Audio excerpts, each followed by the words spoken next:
life too short, even if you're making a gobs of money there? I guess you could say, well, I'm passive in the business completely. That's a different matter.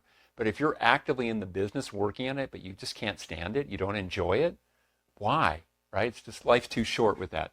If you do enjoy the business, now you have to ask the next question. And the next question, the next layer of question is going to be this, which is, does the business have a real future? In other words, is the business one that's going to sustain itself and or grow in the future?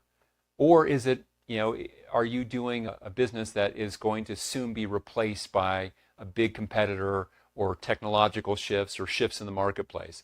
If there is not really a long-term future for that business, sell it as fast as you can, because before other people realize that the future isn't there. If there is a future and the business has a real future for it going forward, now you have a choice to keep that business even longer. And so now you ask one last question, which is, how fast is it growing?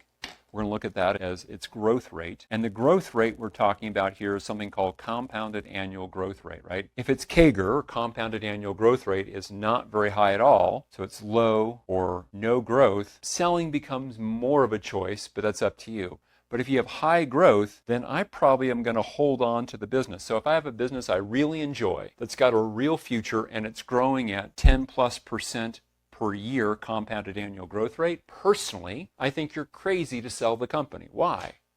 Because there's nowhere else that you can have the same degree of certainty or control over your future. Because a business that you enjoy, that has a real long-term strength to it, that's growing at 10% or more, what that means is if the revenue is growing 10% or more per year, profitability is growing at least that much, if not faster.